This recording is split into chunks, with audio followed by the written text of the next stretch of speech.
لو عايزة تعملي أكلة اقتصادية وكمان مش مكلفة والكل هيتفق عليها، اتفرجي على الفيديو للنهاية وأنا هاقول لِك هتعملي إيه. لو أول مرة بقى بتتفرجي عليَّ يا ريت تدعميني بلايك وتشتركي في القناة عشان يوصلِك كل جديد يا حبيبتي إن شاء الله. تمام.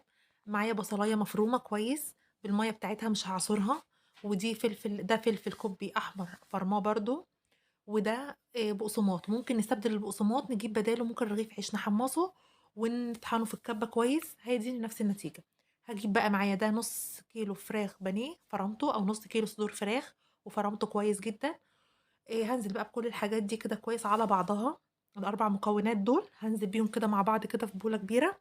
هانزل بقى ببهارات، أي بهارات بقى أنتِ بتحبيها. لو عايزة الطعم كفتة حطي بهارات كفتة، لو عايزة طعم همبرجر حطي بهارات همبرجر.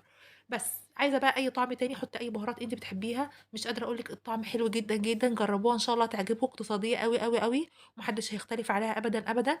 الولاد كلها هيحبوها، هيحبوا طعمها جدًا، جدًا. دي بقى كده أنا جِبت غطا عندي وشكِّلت بالطريقة دي، حطيت فيه كيس، غطا برطمان أو أي غطا عندِك صغير، وهتبدئي بقى تحطّي كده وتشكِّلي بالشكل ده بس وخلاص.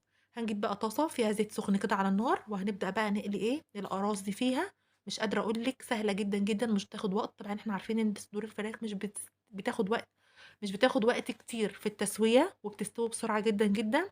مش بتاخد وقت أبدًا، أبدًا، يا دوب بس لونها بس كده بياخد لون دهبي كده وخلاص. بس وخلاص بنقدّمها بقى مع العيش أو بنقدّمها مع المكرونة زي ما تحبّي، طعمها حلو جدًا، جدًا، ومش مكلفة واقتصادية أوي، أوي.